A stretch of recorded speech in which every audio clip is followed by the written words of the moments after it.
6월 13일 화요일 정봉주 품격시대 첫 번째 이슈 들어갑니다. 검찰이 안종범 전 청와대 수석의 업무 수첩 7건을 추가로 확보했습니다. 이 수첩에는 박근혜 전 대통령이 일개 은행 지점장의 이름과 전화번호까지 불러준 것으로 드러났는데요. 이 지점장 바로 최순실 씨 독일 금고기지로 알려진 사람입니다. 박 전 대통령이 왜 최순실의 금고지기 전화번호를 안종범 전 수석에게 불러줬을까요? 정유라는 검찰 수사를 마친 지 얼마 되지 않았도 왜 오후에 불려갔을까요? 검찰이 뭔가 새로운 증거를 발견한 것 같습니다. 이 문제와 관련해 전문가 세 분 모시고 말씀 나눠보도록 하겠습니다. 고재열 시사인 기자 자리하셨습니다. 네, 안녕하십니까. 예. 점입가경에 죽었는 줄 알았더니 어렸을 때 우리가 속담을 잘 배운 것 같아요. 네. 꺼진 불도 다시 보자. 꺼져도 꺼진 게 아니죠. 예. 끝나도 끝난 게 아니다. 그리고 시사인이 그 전에 수첩, 안종범 수첩. 시사는 꼭 얘기해야겠어요. 네. 왜냐하면 국내 언론사 중에 그 유일하냐고, 17건, 39건, 전부 56건 가지고 있는 언론사 우리가 유일하니까. 근데. 그럼 보여주자는데 어떻게 알아요, 우리가? 기사로 증명하지 않습니까? 일부만 나온 것 같은데. 그런데 저희도 이제 그때 의문이었던 게 정말 중요한 수첩이 몇 건 좀 빠진 것 같다. 그런 생각을 했었거든요. 그런데 지금 이번에 7건이 나와서 그 부분을 채워주는 것 같습니다. 활용정점. 네. 용의 눈에 해당하는. 예. 아하. 활용정점이란 표현 아세요? 조대준 변호사님? 네, 알고 있습니다. 아직 소개 안 했습니다. 예. 조대준 변호사 자리하셨습니다. 안녕하십니까. 예. 원래 옛날에 이 군사 독재 정권 시절에는요, 소개하지 않는데 미리 나오면 구속시켜요. 알겠습니다. 자, 그럼 대신에 이경수 교수님 자리하셨습니다. 안녕하십니까. 예. 오늘 세 분은 회색으로 유니폼 맞춰 입고 나오셨어요? 네, 지금 갈치가 제철이니까. 갈치가 제철이니까. 예. 세 분의 회색 분자와 정체성이 분명한 제가 진행하도록 하겠습니다. 알겠습니다. 중요 수첩인가 봐요? 네. 내용이? 그런데. 내용 일부 언론에 공개된 것 이외에는 못 보셨죠? 네, 일단은 이제 지금 관건이 되는 것이, 대통령이 안종범 전 수석에게 이상화에 대해서 이제 얘기를 하고 유럽의 국제전화 번호를 통화할 수 있는 번호를 알려주지 않았습니까? 이제 이 지점인데 사실은 시사인에서 한 4, 5개월 전에 반복적으로 박근혜 전 대통령이 이상화 당시 부장이었던 하나은행 이제 유럽 이 부장이었던 이상화를 빨리 승진시키라 그렇게 얘기를 해서 안종범 전 수석이 여러 각계에 압력을 가하는 그런 부분까지는 기사가 됐었습니다. 그런데 2015년 요 전에. 네. 그러니까 이상화 씨가 최순실의 금고지기로 꼽히는데 역할을 하려면 하나은행에서 지위가 높아야 되잖아요. 그래서 이제 처음에 요구했던 것은 유럽 총괄 본부장을 원했어요. 그런데 하나은행에서 이제 그걸 좀 안 된다고 그러니까 두세 단계 올라가는 거 아니에요? 그렇죠. 일개 부장급에서 부행장급에 해당되기 때문에 그래서 다시 이제 국내에서 해외 부문장을 시켜달라 그런 거예요. 그러니까 하나은행 그것도 어렵다 그래서 하나은행에 꾀를 낸 게 글로벌 영업 2본부장을 만들었어요. 그래서 새로 만들어갖고. 그래서 그 자리에 이상화를 앉히는 거죠. 그게 독일에 있을 때입니까? 귀국해서입니까? 이제 2본부장을 만든 게. 귀국에서입니다. 귀국에서죠. 예. 그리고 독일에 있을 때 이상화 이 당시 부장이 했던 이제 결정적인 역할 중에 하나가 정유라 씨에게 이 대출을 해주는데 대학생이잖아요. 대학생인데 국내 재산이 많으니 담보가 있으니 대출해주겠다 그래서 38만 유로 정도. 36만 유로입니다. 정확하게. 그래서 한 4억 7천만. 4억 7, 8천 되는 그걸 이렇게 대출해줬던 이제 그런 그 전력도 있고 그리고 계속 기억이 나네요, 그것도. 기억해 보시면은 안종범 전 수석은 최순실을 모른다라고 계속 했었어요. 최순실과 자기는 직접 연락한 적이 없다. 그랬는데 지금 최순실 금고지기까지는 이제 이 연락한 정황이 나타나서 이번에 좀 의미 있게 받아볼 수 있을 것 같습니다. 야, 이게 진짜 저는 들어오기 전에 기사를 안 봐요. 여기 있는 분들 말을 듣고 스토리를 맞춰가 보거든요. 왜냐면 우리 시청자분들이 그렇게 한단 말이에요. 그 시청자한테 눈높이 맞추는 이런 환상적인 진행을 보셨나요? 처음 봤습니다. 예, 저도 처음 해보는 겁니다. 아니, 그런데 이게 36만 유로를 조 변호사님 36만 유로를 융자받습니다. 융자받는데 어떻게 융자받냐 하면 강원도에 있는 정윤회 땅을 담보로 독일에서 융자를 받아요. 그렇죠. 이게 개인으로는 도저히 불가능합니다. 그러니까 국내에 있는 은행이 그것을 담보로 해갖고 신용장을 독일로 날려줘요. 그렇죠. 그리고 독일에서 18만 유로씩 두 번에 걸쳐서 36만 유로를 융자를 받습니다. 정윤회가. 네. 정유라가. 예. 개인이 도저히 불가능한 거거든요. 신용장을 그 기업들이 하는 거예요. 내가 국내 재산이 많으니 독일에서 사업을 하려고 하니 신용장 보내서 융자해 주십시오. 이게 기업들이 하는 일이거든요. 그렇죠. 그러니까 근데 요 과정을 덴마크에 구금되자마자 기자들이 물어볼 때 이걸 설명을 해요. 돈은 이렇게나 받았습니다. 난 깨끗합니다, 돈이. 자기는 아무것도 모르는 데는 이 정유라가 이 과정은 자세히 설명을 합니다. 그러니까 정유라가 말하는 걸 들어보면 꽤 거짓말을 잘한다는 느낌을 좀 들습니다. 그러니까 겉으로는 되게 어리버리한 척하고 마치 잘 모르는 것처럼 보이는데 예. 말하는 걸 보면 변호사 입장에서는 다 준비되고 불리한 얘기는 잘 안 하거든요. 이제 그런 말하는 과정에서 가끔 거짓말인 게 명백한 게 좀 드러나는 부분이 있을 때 볼 때 이게 얘가 그냥 정말로 정유라라는 그 학생이 전부 다 아니에요. 예, 정유라 씨가 전부 다 이제 관련돼서 정말 몰라서 얘기하는 거 아닌 것 같다라는 생각이 들고요. 그리고 지금 정유라 씨가 지금 대출을 받을 때도 아까 말한 이상화 씨가 지금 중요한 도구로서 역할을 하지 않았습니까? 지금 업무수첩에 남겨져 있는 박근혜 전 대통령이 그 안종범 수석에게 받아 적어라 했던 이상화 씨에 관련된 독일 전화번호 있지 않습니까? 예. 이게 어떻게 보면 일반 시청자분들은 뭐 그럴 수도 있다라고 생각할 텐데 수사기관이나 재판부는 되게 중요하게 생각할 겁니다. 왜냐하면 박 전 대통령이 이상화라는 사람을 어떻게 알고 그거를 경제수석한테 뭔가를 지시했다는 거 아닙니까? 거기 적혀 있는 건 이상화에 관련된 독일 전화번호와 이상화 이름뿐이지만 관련돼서 뭔가를 최순실 씨의 편의를 받으라고 시켰을 가능성이 높다는 거죠. 아마 재판부가 재판을 하게 되면 박 전 대통령한테 이 질문을 할 겁니다. 그러면 안종범 수석에게 경제수석에게 이상화 씨 전화번호와 이상화 씨 이름을 말해주고 그리고 뭘 지시를 했냐. 그리고 지시를 한 다음날 돈이 들어간 거에 관련돼서 전혀 아는 바가 없냐라고 캐 물을 겁니다. 근데 박 전 대통령의 대답은 모릅니다. 제가 그랬나요? 라고 대답을 할 텐데 그러면 이제 더 미움만 사겠죠, 재판부한테. 그래도 재판부는 이 증거 능력에 대한 확신을 가질 것이다. 그렇죠. 그리고 안종범에게 지시해서 이 뇌물이 건너가는 과정을 박근혜 전 대통령이 총괄 지휘했다는 심정을 굳힐 것이다. 그러니까 일단 그 안종범 수석이 제가 그걸 적어놨는데 박 전 대통령이 그거를 지시해서 이렇게 한 부분을 전혀 모르겠습니다라고 해도 정황상으로는 박 전 대통령이 지시한 게 됩니다. 근데 안종범 수석이 재판 나와서 그 얘기를 할 겁니다. 분명히 박 전 대통령이 이상화에 관련된 부분을 정보를 주고 관련돼서 정확하게 기억은 나지 않지만 그런 부분을 챙겨보라고 했다 진술이 나오는 순간 박 전 대통령이 이제 빠져나갈 구멍이 없는 거죠. 이 교수님, 네네. 이 전화번호를 보고 아주 중요한 여기 단서가 있거든요. 네. 찾으셨나요? 아니, 뭐, 정확하게는 제가 못 찾았어요. 001 KT를 썼습니다. 00700도 있는데 왜 KT를 썼을까요? 글쎄요, 그거까지 저도 잘 모르겠습니다. 잘 모르겠는데요. 아까 우리 조 변호사 이렇게 잘 설명을 잘 해주셨는데요. 이게 지금 두 가지 이제 미스테리예요.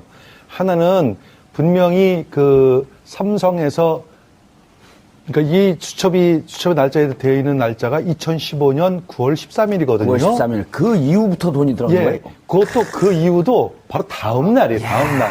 그러니까 9월 14일 날 10억 8천만 원이 저희 삼성에 들어갔습니다. 근데 아마 제가 예측할 때는 그 들어간 계좌는 최순실의 개인 계좌는 아닌 걸로 생각이 돼요. 비덱스포츠 계좌겠죠. 그렇죠. 그 비덱스포츠 공식 컨설팅 계약을 해서 그리로 들어갔는데 그럼 비덱스포츠는 누구 거예요? 그래서요. 비덱스포츠는 당연히 최순실 거죠. 최순실 거 맞습니다. 비덱스포츠는. 최순실 거 맞아요. 다만 형식상으로는 삼성하고 비덱하고 그 승마 관련해가지고 컨설팅 계약을 맺은 거였거든요. 그러니까 거기에 대한 소위 말하는 이제 그 필요한 경비 해가지고 보냈다고 생각되는데. 필요한 경비 휴지 사는 거, 근데 문제는 이제 미스테리가 당연한 계약인데 그거를 왜 대통령이 지시를 해가지고 경제수석이 파악을 해야 되는지 첫 번째가 그 미스테리죠. 그 다음에 두 번째는 단순하게 그 업무 대행을 한 것은 KB 하나은행의 독일 법인자로 당연한 업무예요. 업무인데 왜 대통령이 2016년 1월이죠. 안종범 수석을 통해 가지고 승진을 지시를 합니다. 이상화를 승진시켜달라. 언제죠? 16년 1월 달이요. 2016년 1월. 그때는 이상화 씨가 어디에 와서 했었죠. 국내에 들어와 있어가지고 삼성타운 지점장으로 근무할 때입니다. 아, 그리고 나서 이본부장이라고 하는 걸 만들어서 이 본부장을 승진하는. 예. 근데 그것도 누굴 통해서 하냐면은 안종호 수석이 직접 KB은행장한테 지시한 게 아니라, 누구한테 했냐면, 정찬호 금융위, 당시 금융위 부위원장. 그분을 통해가지고 금융위가 이제 아무래도 은행을 쥐고 흔드는 권력기관이니까, 예. 정찬호를 통해가지고 이제 부탁을 하죠. 근데 아니, 왜 정상적인 업무를 하는 은행의 지점장을 승진시켜달라? 그 대통령 지시사항으로? 이건 미스테리예요. 그래서 제가 볼 때는 두 가지를 추론할 수 있어요. 첫 번째는 그때 들어간 돈을 확실하게 삼성에 넣느냐 안 넣느냐 그걸 체크를 해봐라. 그러려면 그 체크를 누가 해야 되느냐? 당연히 독일 현지 법인장이 체크를 해야 되겠죠. 그 다음에 두 번째로 뭐가 문제냐면 아마 단순하게 업무를 위한 법인장이 아니고 아마 독일 내에 최순실의 자금을 본격적으로 세탁을 해준 중요한 인물이 아닐까. 오늘 많이 나가시네. 아니, 그렇잖아요. 근데 의혹만 제기하는 거죠. 저는 그렇죠, 그렇죠. 아니, 괜히 제가 저 뒤를 이어서 무상급식 받을까봐 걱정해야 돼요. 아닙니다. 예. 그래서 저는 이제 그런 추론이, 예. 안 그러면 도저히 무슨. 의혹이라고 꼭 붙이세요. 아니, 그래, 알겠습니다. 그래 빠져나옵니다. 예, 이런 의혹이 있습니다. 또 시킨다고 하시네. 아까 이미 다 했는데. 이 의혹에다가 조금 예. 더 이제 살을 붙여보면 의혹의 사례요. 예. 그러니까 그 이상화라는 인물을 중심으로 해서 좀 축이 생깁니다. 예. 그러니까 유럽에서 활동하고 있는 고려대 출신 그리고 또 삼성 예. 이들을 통해서 이제 사람들이 연결이 돼요. 그 꼭지점에 양혜경이라는 삼성전자 유럽 총괄본부장이 있고요. 예. 그리고 그분도 고대 출신이죠. 네. 그리고 예. 또 이 미얀마 대사로 가는 몇 개월 전만 해도 양혜경이라는 이름이 금기어였었는데. 네. 예. 그리고 미얀마 대사로 가는 유재경이라는 인물이 있어요. 예. 그러니까 여기는 고려대 출신의 삼성전기. 예. 언성기? 예. 그런데 이제 그들하고 같이 선후배 이제 하나은행에 있지만 이상화는 예. 이제 이들과 어떤 이 안에서 양혜경 그리고 그 이상화보다도 그 유재경이 더 선배인가요? 그 선후배는 제가 좀 하여튼 동문인데 예. 선후배는 제가 좀 약간 모호한데 미얀마 대사로 가고 미얀마 예. 대사로 또 최순실씨가 박은 거 아니에요? 그렇죠. 그리고 그 미얀마 대사로 간 뒤에 제일 관건이 됐던 게 미얀마 K타운 사업이었잖아요. 예. 그래서 기존 이렇게 얼토당토하는 사업을 해서 엄청난 돈을 거기다가 쏟아 부으려고 했는데 그게 이제 알려진 것이고 그리고 미얀마 대사 기존 대사를 까낼 때 무리수가 있었고 임명할 때도 또 무리수가 있었고 그리고 이런 패턴이 또 이란의 K타워에도 가고 그러니까 우리가 유재경 씨 기억나요? 공에 들어서 사람 잘못 봤다 그러더니 들어가자마자 바로 최순실 씨가 놓줬습니다. 우리 자백하고. 예. 이런 세계에 이렇게 들어오시면 안 되는 분이었는데 예. 그 정도의 어떤 배짱도 없는 분이었는데 이렇게 근데 들어왔고 동문이시잖아요. 뭐 저까지 같이 이렇게 넘기시려고 그러십니까? 예. 어쨌든 예. 그렇게 이게 최순실 관련 비리가 글로벌 비리로 어떻게 확장되려고 했는지의 단초를 보여주는 그런 인물들입니다. 야, 이게 뭔가 진짜 증거가 아주 결정적인 스모킹 건이 찾아진 것 같아요. 그렇죠. 이제 당사자들 박 전 대통령 다 부인하고 있는데 주요 사람들이 있고 서로 한 행동들이 있지 않습니까? 예. 이거 확인하는 게 한눈에 들어온 거 되게 쉽습니다. A4지 하나 놓고 사람들이 왔다 갔다 한 행동들을 화살표로 그려볼 때 많이 제일 교점에 와 있는 사람이 중심적인 역할을 한 부분이고요. 안 그러면 다 관여됐다라고 볼 수 있는데 그 부분은 아까 그 기자님 말씀 주신 대로 금방 이렇게 쉽게 드러나는 부분이고 또 연결고리가 있기 때문에 재판부도 그렇고 검찰도 그렇고 이제는 확실히 좀 인지를 할 것 같습니다. 아니 박근혜 대통령은 전 대통령이 이랬다고 최순실이 독일에서 돈을 받은 것도 나중에 알았다. 그럼 이것도 안종범 혼자 알아서 한 일이다? 그럼 받아 적는 것도 혼자 받아 적고? 그래서 예. 제가 방금 말씀하신 대로 이 부분이 이제 아마 재판 과정에서 굉장히 핵심적인 어떤 공방으로 이어질 가능성이 높습니다.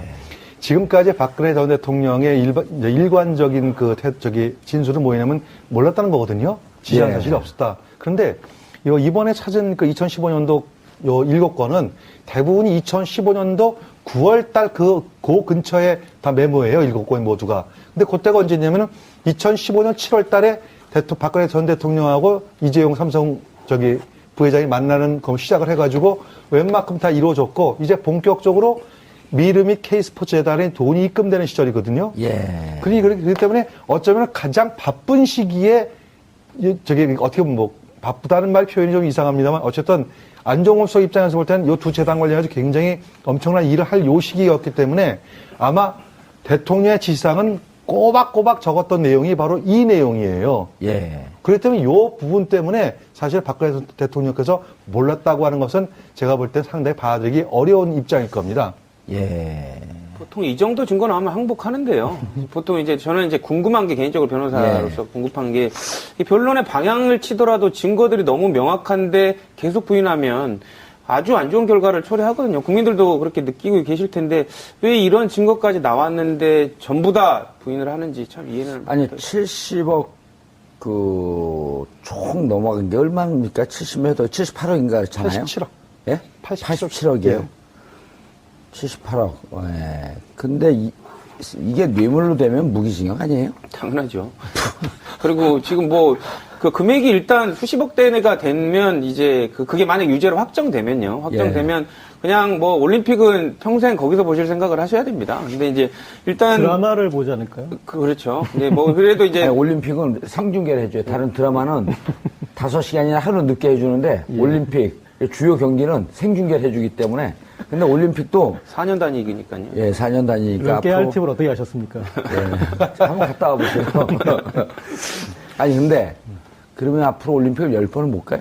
10번 못 보겠죠? 그건 모르겠습니다. 근데 다만 어쨌든 이 혐의들이 지금 되게 유력하게 지금 유죄인 것처럼 지금 그림이 그려지고 있지 않습니까? 예. 아니, 많이 흥분하셨어 보니까. 저는 왜 흥분하냐면요. 예. 그러니까 열심히 해가지고 본인이 반대되는 증거를 해서 밝히면 상관이 없는데 다 아니다라고 하니까 이 정도면 빠져나기 힘들죠 이제. 그죠. 약간 짜증나는 면도 있죠, 국민 입장에서. 그러니까 왜냐면 대놓고 거짓말한 것처럼 보이니까요. 국민 이 정도면 제 생각에 좀 신의 영역인 것 같아요. 그러니까 신의 계시를 받았다. 이상화를 승진시키라는 계시를 받았으니까. 우주의 그렇게 설명이 안 기운을, 돼요. 그렇죠. 우주의 기운을 받은 게 아니라. 예. 그 당시에 16년 1월쯤에 그 안종범 수석이 김정태 하나은행장한테 직접 전화를 해서 이상화 씨 승진에 대해서 이렇게 압력을 건 통화 내용이 좀 있어요. 근데 예. 한번 읽어볼게요. 되게 재밌습니다. 예. 그 통화 내용 또 어떻게 파악이 됐어요, 그거는? 이거는 저기 후배 기자가 파악한 건데. 예. 네. 자, 내가 언제 센터장 했다 나중에 본부장 승진시키라고 했습니까? 당장 승진시키세요. 무조건 빨리 하세요. 지금 이거 내 이득을 위해서 합니까? 그렇게 머리가 안 돌아갑니까? 라고 하나은행장한테 이런 식으로 통화를 했습니다. 근데 그게 통화 내용을 아마 녹취록을 나중에 이제 하나은행장 이제 본인이 이거에 대해서 녹음을 그런 이제 정황 설명을 하면서 이렇게 얘기를 했을 것 같아요. 진술, 예, 예. 녹취록은 아니고. 네네. 오. 이 정도로 노골적으로 계속 한 거죠. 그러니까 그만큼 정말 이 전화 받은 이상화라는 사람이 김정태 하나은행장이라고요? 예, 예. 그럼 뭐 정말 조사했을 때 모욕적이었겠죠. 제출했을 가능성도 있어 보입니다. 뭐 남아 있었다면요. 예. 보통 요즘 전화 오면은 자동으로 녹음됩니다. 갤럭시 폰 같은 경우는 다 녹음을 해놓잖아요. 네, 그렇죠. 예? 예를 들어 우리는 출연료 협상할 때 출연료 얼마 준다고 나중에 무시하는 경우가 있거든요. 그래서 다 녹음을 해놓죠. 알겠습니다. 핵심은 야, 이거 예를 들어 가지고 이런 경우 있을 것 같아요. 아까 제가 말씀드렸듯이 지금 이 2015년 9월 14일 예. 10억 8천만 원을 필수해가지고 87억 원이 돈이 건너간단 말입니다. 예. 근데 이 돈을 과연 뇌물로 볼 것이냐, 뇌물로 보지 않을 것이냐에 대한 쟁점은 아직도 있어요. 이거는 재판을 좀 해봐야 됩니다. 왜냐하면 형식상으로는 분명히 컨설팅 계약을 맺고 거기에 대한 돈이 넘어갔기 때문에 이것을 뇌물로 볼 것이냐 말 것이냐 하는 부분은 상당히 논리적인 법정 공방이 치열할 거예요. 근데 이제 특히 그럴 경우에도 예.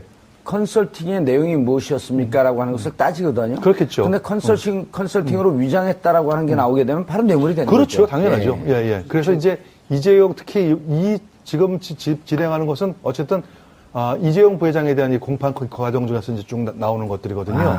그래서 아마 삼성의 그 막강한 그 변호인들이 적극적으로 이것은 뇌물이 아니고 정상적인 계약에 의한 집행이다. 그렇게 아마 논리를 지금 펼 가능성이 있는데 여기에 이게 나온 거죠. 이 그렇죠. 수첩이. 그렇게 논리 펴고 이제 디펜스 변론하고 그러다가 그렇죠. 예. 그다음에 이제 강요로 몰고 가려고 그러는데 결정적인 게 나왔는데 그렇죠. 중앙일보 보도에 따르면 당시 동일의 최씨 모녀학기 있었던 A라고 하는 분은 이게 이제 2016년 그 보도인데요. 지난해 5월부터 그러니까 독일에 있었던 그 2015년 5월부터 독일에서 쓴 생활비 전액을 훗날 이때는 돈이 안 돌아왔을 때입니다. 5월이니까 훗날 코아스포츠에 입금된 삼성전자의 지원금에서 인출해 갔다. 그 돈이 넘어간 시기는 그 6월 아닙니까? 네. 그러니까 훗날이라는 표현까지 썼단 말이에요. 이거 정확히 기억하고 있는 거죠, 이 정도면. 그렇죠. 아주 구체적으로 기억하고 있는 거죠. 그리고 최순실 씨가 그 돈을 대하는 그 마음가짐을 딱 볼 수 있는 부분인데요. 나는 삼성 돈을 써서 독일에서 체류해야 되는데 내 돈이 일단 나갔으니까 쓴 거 메꿔야겠다라는 생각 때문에 이제 관련된 부분을 다 메꿔 넣은 것이고요. 최순실 씨는 이런 부분을 봤을 때 삼성 돈 아니면 독일에 관련돼서 어떤 것도 하지 않았을 것이라는 추단도 되는 부분입니다. 그래서 그런 부분도 아까 그 재판부로 판단할 수 있을 것 같고요. 아까 지금 교수님이 그 말씀을 주신 거에 저는 약간의 반론을 좀 하면 재판부는 이거 100% 뇌물로 볼 겁니다. 제 생각으로는요. 왜냐하면 뇌물에 관련돼서는 대가관계와 받은 사람이 실질에 관련된 부분을 판단을 하거든요. 대가관계와 받은 사람이 정확히 누군가, 실질적으로 누군가에 관련된 부분을 판단하는데 예. 외형적으로는 회사죠. 근데 하지만 그거는 최순실이 갖고 있었던 마음대로 하는 무슨 구멍가게에 지나지 않았던 예, 회사거든요. 무슨 법인이나 이런 것도 아니고. 그렇죠. 그렇기 때문에 재판부가 외형적으로 법인이 받았다는 거에는 의미를 안 두고 최순실이 받았다는 거에 의미를 둬버릴 가능성이 높습니다. 제 생각은 그렇습니다. 교수님 반론 제기할 생각 없어요? 아니요, 법률 전문가께서 이렇게 말씀하시니까 제가 비법률 전문가가 반론 제기하기는 어려운 부분이 있죠. 정황상 그래도 정황. 그런데 제 반론 해도 됩니까? 예. 반론은 아니고요. 그냥 이제 그 평범한 비전문가 입장에서 볼 때는 그럼에도 불구하고 그 소위 말하는 그 의사 표시하고 계약 관계라는 게 있지 않습니까? 그 내막을 다 들어가 가지고 일일이 다 사용처를 모두 다 쓰는 걸 전부 다 영수증 처리하는데 거기에 물론 이제 뭐 애기 우유부터 시작해가지고 하다못해 강아지 사료까지도 거기 썼다라는 이제 그런 증언들이 나오는 건 사실이에요. 예. 근데 그거 이제 지엽적인 것이고 대부분의 것들은 어떻게 썼다는 것들은 아마 영수증 조작해서 해놨을 겁니다. 그럼 재판부가 볼 때 작은 것까지로 가서 그걸 판단할 것인지 아니면 큰 틀에서 이러고 이거 썼다라고 받아들일 가능성은 없지 않나. 무작정되고 다 그 최순실이 갖고 있던 회사로 들어갔기 때문에 최순실이 받은 뇌물이다. 이렇게 판단하는 것은 제가 볼 때는 좀 무리가 있지 않나 생각이 듭니다. 예. 근데 뭐 지역적인 것의 확장일 수도 있겠지만 이를테면 이 정유라의 뭐 남자친구, 그러니까 예.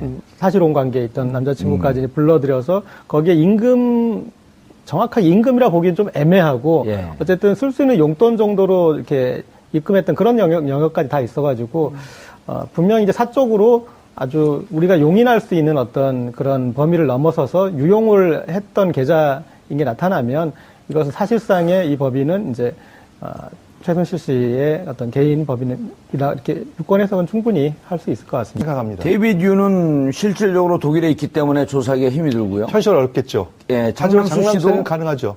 국내 들어와 있나요? 아니, 소환해서 국내 없다면 소환해도 해야죠.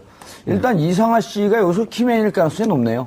그렇죠. 예. 근데 키맨인데 제가 볼 때는 오히려 코덱 스포츠의 장남수 대리가 더 키맨이 아닐까 싶습니다. 예. 아니, 그러니까 이상하 씨, 강남수 대리가 만약 독일에 있다고 한다면 지금 당장 소환하기가 힘이 되니까 이상하 씨를 조사하고 하면서 조사하는 과정에서 말이 예를 들어서 앞뒤 안 맞는다고 하게 되면 장남수 대리하고 둘을 뭐 대질시키면서 이제 확인해 보면 될 거고. 그러니까 일단 이상하 씨를 소환해야 되겠네요. 저는 이상하 씨를 왜 조사해야 된다고 생각하냐면요. 이상하 씨가 진급이 빠른 것도 이상하지만 없는 자리를 만들면서까지 저렇게 강압적으로 승진을 시키라고 했던 이유. 뭔가 최순실 씨가 많이 꼭 챙겨줘야 될 만큼 많은 비밀을 알고 있어서 뭔가 치적을 좀 이렇게 해줘야 될 상황이 아니었나. 예. 그러니까 해외에서 돌아가는 돈의 시스템이나 흐름을 알고 있을 가능성이 되게 높은 인물 중에 하나죠. 그러니까 이상화 씨 이상해. 진짜 이상하잖아. 이게 어떻게.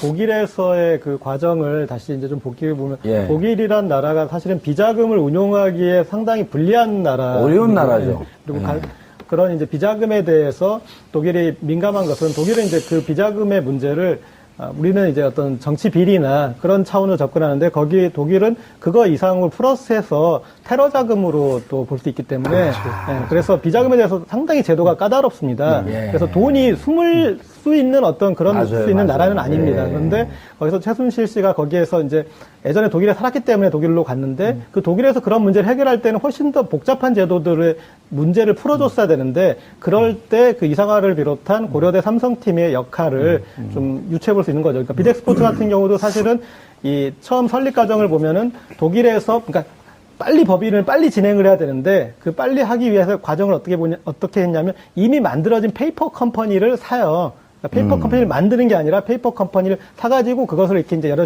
형태로 변형해서 사용하는 이제 그런 방식을 사용하는데 그래서 어떤 그 구조를 만들고 법인을 세우고 하는 이런 그 과정에서 이상화 씨가 중심적인 역할을 했다라고밖에 볼 수 없고 여기에 있는 그 박 변호사가 아마 삼성하고 이렇게 계약하고 저기 할 때 최순실 씨 쪽으로 이렇게 대행했던 그분을 말씀하시는 것 같은데 이분에 대해서도 어떤 식으로든 조사가 좀 필요할 것 같습니다. 예. 그런데 이제 문제는 이제 제가 왜 이상화 씨 말고 장남수 대리를 계속 언급하냐면은 이상화 씨하고 장남수 대리하고 수상한 여행을 한 서너 번 해요. 국내에도 들어오고 그리고 인천하고 프랑크푸르트를 왔다 갔다 하면서 꼭 두 사람이 동행을 합니다.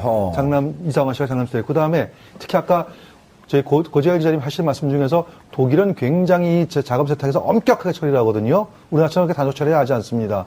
말씀하시듯이 테러 자금 때문이거든요. 그런데 그래서 프랑크푸르트하고 덴마크의 올보리를 왔다 갔다 한 것도 다 두 사람이 바로 이상화 씨하고 장남수 대리하고. 정유라 씨가 숨어 있었던. 네, 예. 거기를 두 사람이 또 같이 왔다 갔다 합니다. 그러니까 제가 볼 때는 이상화 씨는 아마 금융에 관련된 전문가니까 아마 덴마크의 어떤 은행이 됐든 어떤 금융과 관련해가지고 그 시스템을 알아보기에 간 거고 실제 돈을 움직인 것은 아마 장남수가 아니가 이런 그냥 추측해보는 거죠. 추정입니다. 그리고 예. 어쨌든 비덱스포스에 돈을 넣는 과정에서는 돈을 꽂게끔 지시하는 등등의 과정은 이상화 씨가 실무 작업을 했을 거고. 그렇죠. 일단 비덱스포스로 돈이 들어오게 되면 운영권은 장남수 대리가 갖고 있었을 개연성이 높겠다. 예, 그렇기 때문에 실제 돈이 개연성이 높네요. 움직이고 하는 것들에 대해서는 아마 장남수가 더 많이 알고 그래서 실제로 독일 또는 덴마크에 있을 것으로 예상되는 그 해외로 자금을 도피했다면은 그 실제적인 그 모든 규모라든지 그런 것들은 아마 장남수 대리가 좀 알고 있지 않을까 그런 추정을 해봅니다. 이쯤 되면 어디에서 걸더라도 정유라 씨를 다시 재청구할 수 있는 길이 열리지 않을까? 예를 들어서 이대 같은 경우도 난 모른다, 꽈도 모른다 했는데 지금 거짓말이 드러났단 말이에요? 그렇죠. 그럼 비덱스포스에 돈 꽂는 과정에서 이상화 씨가 개입하고, 그리고 이상화 씨 들어와서 실질적으로 이상화 씨 같은 경우는 여기서 자기가 모든 것을 독발 쓰고 무슨 태극기 깃발을 휘두르면서 투사도 아닌데 내가 모든 거 다 책임지겠어 이럴 상황이 아니잖아요. 그렇죠. 자기는 시키는 대로 좀 도와줬고 승진 좀 했을 뿐인데 너가 책임져야 된다고 하게 되면 얘기하지 않을까 지금에는? 지금 조사하면 그래도 순순히는 안 얘기할 걸로 보입니다. 왜냐면 어쨌든 지금 재판이 진행되고 있는데 괜히 엮이기 싫으니까 자기는 위법적인 부분을 가담 안 했다고 얘기를 할 텐데 어쨌든 이제 재판부나 수사기관은 그렇게 따져 묻겠죠. 이게 정황상 너무 엮여 있을 가능성이 높으니까요. 이 번호가 나왔으면요, 변호사님, 이 번호가 나왔으면 이 번호와 통화한 전화를 조회했으면 되잖아요. 그렇죠. 통화 기록 조회하면 국내에서 누가 여기 통화됐는지 나올 거 아닙니까? 그렇죠? 네. 그럼 국내에 있을 때 안종범 씨하고 통화한 기록, 혹은 또 국내에 있을 때 장시호나 누구 등등과 연락된 기록 이렇게 되게 되면 그 전화번호를 중심으로 해갖고 거미줄이 또 펼쳐질 거 아니에요. 그렇죠. 근데 아마 대포폰 썼을 겁니다. 최순실 씨가 대포폰 쓰라고 하지, 그래도 안 알려진 대포폰으로 다 활용했을 것 같고요. 그리고 최순실 씨 지위에 있는 사람들 안종범은요? 아닙니까? 안종범도 대포폰을 썼을까요? 저는 개인적으로는 그렇게 생각합니다. 아니, 대포폰 쓰라고 그 노트에는 없잖아요, 지시사항이. 근데 그 대포폰을 썼더라도 저희 시사인에서 파악한 대포폰 번호들이 있어요. 그리고 대포폰을 쓰더라도. 시사인 얘기 안 하면 안 돼요? 얘기하다 시사인에 탁탁 걸려요.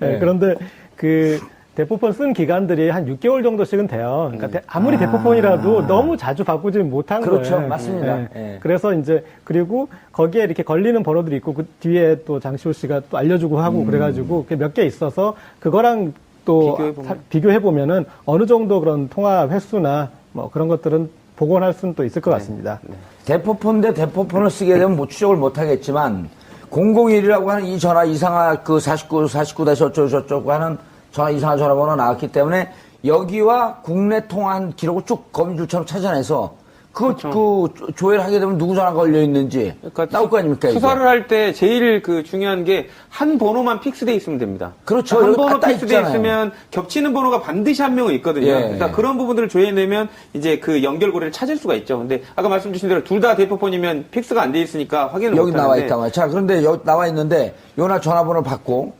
안종범 수석의 전화번호가 이쪽으로 갔어요.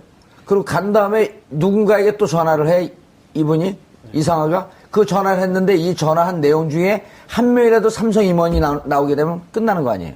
그렇죠. 아주 개연성이 높거나 그 예. 업무에 관련된 사람이 했으면 뭐 비검찰이 만주 변호사도 이 정도 하는데 이거 검찰이 이거 조회 못할까요? 그러니까 아마 생각은 하고 있을 겁니다. 그래서 이제 의지가 있으면 이상한 씨를 부를 텐데 뭐 예. 제가 검찰이었으면 당연히 이상한 씨를 제일 아니 먼저 부르지 불렀을 않아도 것 이건 전화번호가 나왔기 때문에 KT 해갖고 001 KT 아니에요. 내가 아까 KT 그래서 얘기한 거예요. KT 수양력이 다 나오는 거죠. 어떻게 전화가 됐는지 전후로 해서. 그렇죠. 그리고 돈 들어가는 날 전후로 해서 삼성과 통화된 내용이 있었다? 그럼 나오는 거죠.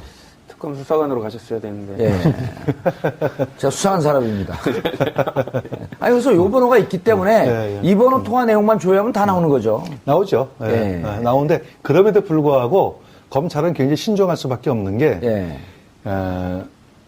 업무상으로 연락은 누구나 할 수 있어요.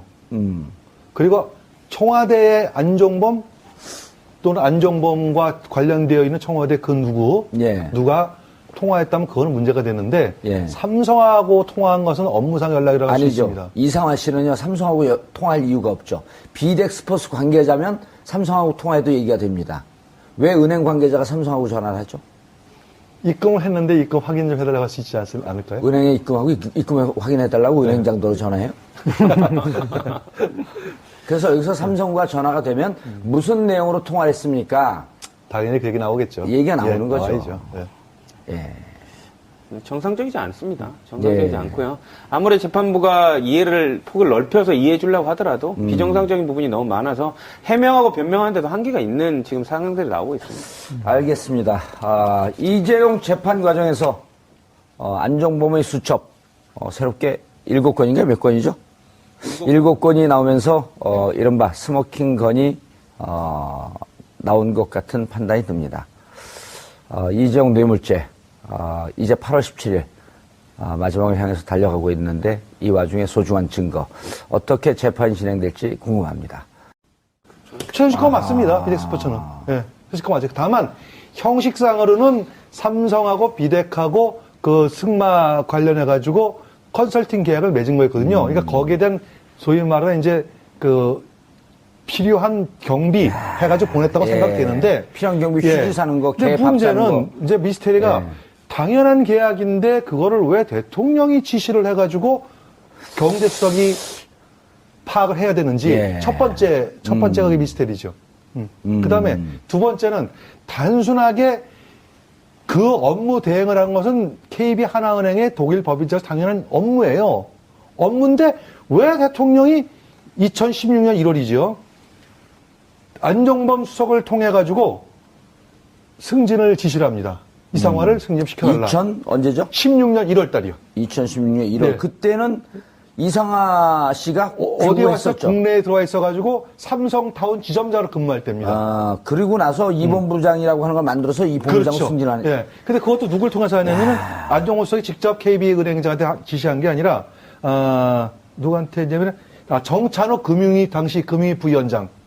그분을 통해 가지고 금융위가 이제 아무래도 은행을 쥐고 흔드는 권력기관이니까 정찬호를 통해 가지고 이제 부탁을 하죠. 근데 아니 왜 정상적인 업무를 하는 은행의 지점장을 승진시켜달라? 그 대통령 지시사항으로?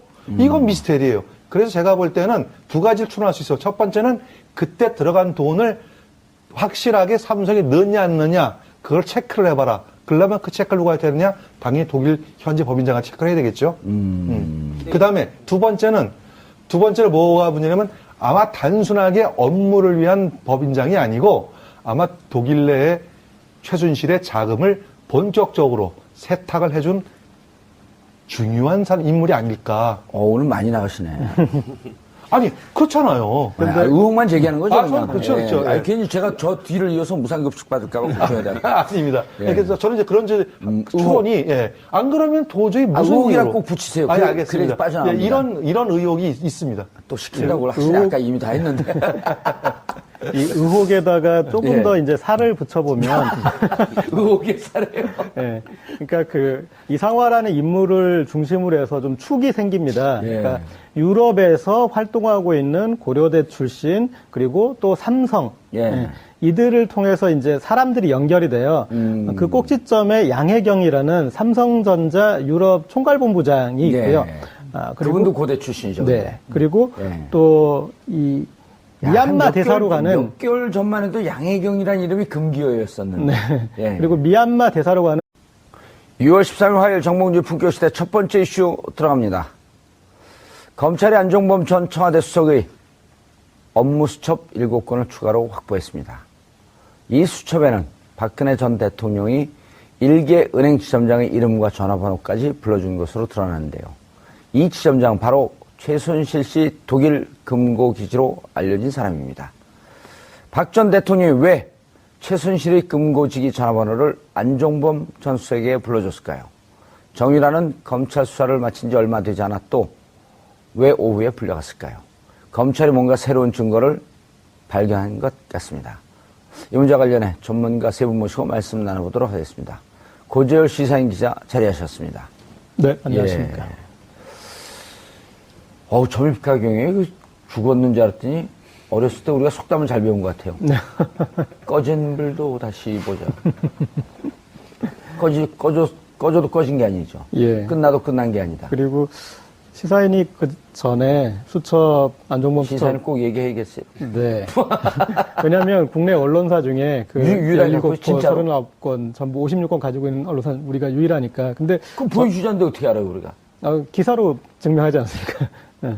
일부만 나온 것 같은데. 그런데 저희도 이제 그때 의문이었던 게 정말 중요한 수첩이 몇 건 좀 빠진 것 같다.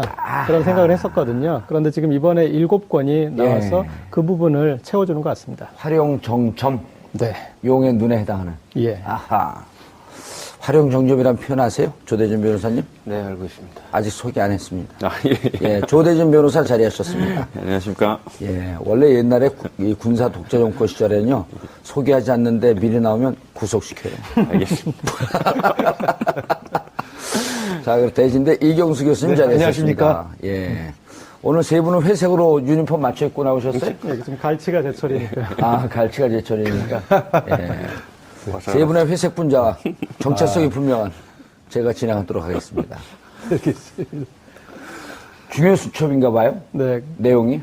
그런데 내용 일부 언론에 공개된 것 이외에는 못 보셨죠? 네, 일단은 이제 지금 예. 관건이 되는 것이 대통령이 안종범 전 수석에게 이상화에 대해서 이제 얘기를 하고 유럽의 국제전화 번호를 통화할 수 있는 번호를 알려주지 않았습니까? 이제 이 지점인데 사실은 예. 시사인에서 한 4, 5개월 전에 예. 반복적으로 박근혜 전 대통령이 이상화 당시 부장이었던 예. 하나은행 이제 유럽 이 부장이었던 이상화를 빨리 승진시키라 그렇게 얘기를 해서 안종범 전 수석이 여러 각계에 압력을 가하는 그런 부분까지는 기사가 됐었습니다. 아, 요 그런데 2015년 요 전에. 네, 그러니까 준비되고 불리한 얘기는 잘 안 하거든요. 이제 그런 말하는 과정에서 가끔 거짓말인 게 명백한 게 좀 드러나는 부분이 있을 때 볼 때 이게 얘가 그냥 정말로 정유라라는 그 학생이 이제 학생 아니에요. 예, 정유라 씨가 예. 전부 다 이제 관련해서 정말 몰라서 얘기하는 거 아닌 것 같다라는 생각이 들고요. 그리고 지금 정유라 씨가 지금 대출을 받을 때도 아까 말한 이상화 씨가 지금 중요한 도구로서 역할을 하지 않았습니까? 지금 업무 수첩에 남겨져 있는 박근혜 전 대통령이 그 안종범 수석에게 받아 적어라 했던 이상화 씨에 관련된 독일 전화번호 있지 않습니까? 예. 이게 어떻게 보면 일반 시청자분들은 뭐 그럴 수도 있다라고 생각할 텐데 수사기관이나 재판부는 되게 중요하게 생각할 겁니다. 왜냐하면 박 전 대통령이 이상화라는 사람을 어떻게 알고 그거를 경제수석한테 뭔가를 지시했다는 거 아닙니까? 거기 적혀 있는 건 이상화에 관련된 독일 전화번호와 이상화 이름뿐이지만 관련돼서 뭔가를 최순실 씨의 편의를 받으라고 시켰을 가능성이 높다는 거죠. 아마 재판부가 재판을 하게 되면 박 전 대통령한테 이 질문을 할 겁니다. 그러면 안종범 수석에게 경제수석에게 이상화 씨 전화번호와 이상화 씨 이름을 말해주고 그리고 뭘 지시를 했냐? 그리고 지시를 한 다음 날 돈이 들어간 거에 관련돼서 전혀 아는 바가 없냐라고 캐 물을 겁니다. 근데 박 전 대통령의 대답은 모릅니다. 제가 그랬나요? 라고 대답을 할 텐데 그러면 이제 더 미움만 사겠죠, 재판부한테. 그래도 재판부는 이 증거 능력에 대한 확신을 가질 것이다. 그렇죠. 예. 그리고 안종범에게 지시해서 이 뇌물이 건너가는 과정을 박근혜 전 대통령이 총괄 지휘했다는 심정을 굳힐 것이다. 그러니까 일단 그 안종범 수석이 제가 그걸 적어놨는데 박 전 대통령이 그거를 지시해서 이렇게 한 부분을 전혀 모르겠습니다라고 해도 정황상으로는 박 전 대통령이 지시한 게 됩니다. 예. 근데 안종범 수석이 재판 나와서 그 얘기를 할 겁니다. 분명히 박 전 대통령이 이상화에 관련된 부분을 정보를 주고 관련돼서 정확하게 기억은 나지 않지만 그런 부분을 챙겨보라고 했다 진술이 나오는 순간 박 전 대통령이 이제 빠져나갈 구멍이 없는 거죠. 이 교수님, 네네. 이 전화번호를 보고 아주 중요한 여기 단서가 있거든요. 네. 찾으셨나요? 아니, 뭐, 정확하게는 제가 못 찾았어요. 001 KT를 썼습니다. 00700도 있는데 왜 KT를 썼을까요? 글쎄요, 그거까지 제가 저도 잘 모르겠습니다. 잘 모르겠는데요. 우리 조 변호사 이렇게 잘 설명을 잘 해주셨는데요. 이게 지금 두 가지 미스테리예요. 하나는 분명히 그 삼성에서 그러니까 이 수첩의 날짜에 되어 있는 날짜가 2015년 9월 13일이거든요. 9월 13일. 그 이후부터 돈이 들어간 거예요? 그것도 그 이후도 바로 다음 날이에요. 다음 날. 그러니까 이거 9월 어떻게 14일 설명을 날 하지? 10억 8천만 원이 저희 삼성에 들어갔습니다. 예. 근데 아마 제가 예측할 때는 그 들어간 계좌는 최순실의 개인 계좌는 아닌 걸로 생각이 돼요. 비덱스포츠 예. 이겠죠. 그렇죠. 예. 그 비덱스포츠 공식 컨설팅 계약을 해서 그리로 들어갔는데 그럼 비덱스포츠는 누구 거예요? 그래서요. 비덱스포츠는 당연히 최순실 거죠. 유재경이라는 인물이 있어요. 예. 그러니까 여기는 고려대 출신의 삼성전기. 예. 언성기? 예. 그런데 이제 그들하고 같이 선후배 이제 하나은행에 있지만 이상화는 예. 이제 이들과 어떤 이 안에서 양혜경 그리고 그 이상화보다도 그 유재경이 더 선배인가요? 그 선후배는 제가 좀 하여튼 동문인데 예. 선후배는 제가 좀 약간 모호한데 미얀마 대사로 가고 미얀마 예. 대사를 또 최순실씨가 박은 거 아니에요? 그렇죠. 그리고 그 미얀마 대사로 간 뒤에 제일 관건이 됐던 게 미얀마 K타운 사업이었잖아요. 예. 그래서 기존 이렇게 얼토당토하는 사업을 해서 엄청난 돈을 거기다가 쏟아 부으려고 했는데 그게 이제 알려진 것이고 그리고 미얀마 대사 기존 대사를 까낼 때 무리수가 있었고 임명할 때도 또 무리수가 있었고 그리고 이런 패턴이 또 이란의 K타워에도 가고 그러니까 우리가 유재경 씨 기억나요? 공항에 들어서 사람 잘못 봤다 그러고 들어가자마자 바로 최순실 씨가 놓줬습니다. 우리 자백하고. 예. 이런 세계에 이렇게 들어오시면 안 되는 분이었는데 예. 그 정도의 어떤 배짱도 없는 분이었는데 이렇게 근데 들어왔고 동문이시잖아요. 뭐 저까지 같이 이렇게 넘기시려고 그랬습니까? 예. 어쨌든 예. 그렇게 이게 최순실 관련 비리가 글로벌 비리로 어떻게 확장되려고 했는지의 단초를 보여주는 그런 인물들입니다. 야, 이게 뭔가 진짜 증거가 아주 결정적인 스모킹 건이 찾아진 것 같아요. 그렇죠. 이제 당사자들 박 전 대통령 다 부인하고 있는데 주요 사람들이 있고 서로 한 행동들이 있지 않습니까? 예. 이거 확인하는 게 한눈에 들어온 거 되게 쉽습니다. A4지 하나 놓고 사람들이 왔다 갔다 한 행동들을 화살표로 그려볼 때 많이 제일 교점에 와 있는 사람이 중심적인 역할을 한 부분이고요. 안 그러면 다 관여됐다고 볼 수 있는데 그 부분은 아까 그 기자님 말씀 주신 대로 금방 이렇게 쉽게 드러나는 부분이고 또 연결고리가 있기 때문에 재판부도 그렇고 검찰도 그렇고 이제는 확실히 좀 인지를 할 것 같습니다. 아니 박근혜 대통령은 전 대통령이 이랬다고요? 최순실이 독일에서 돈을 받은 것도 나중에 알았다. 그럼 이것도 안종범 혼자 알아서 한 일이다? 그럼 받아 적는 것도 혼자 받아 적고? 그래서 예. 제가 방금 말씀하신 대로 이 부분이 이제 아마 재판 과정에서 굉장히 핵심적인 어떤 공방으로 이어질 가능성이 예. 높습니다.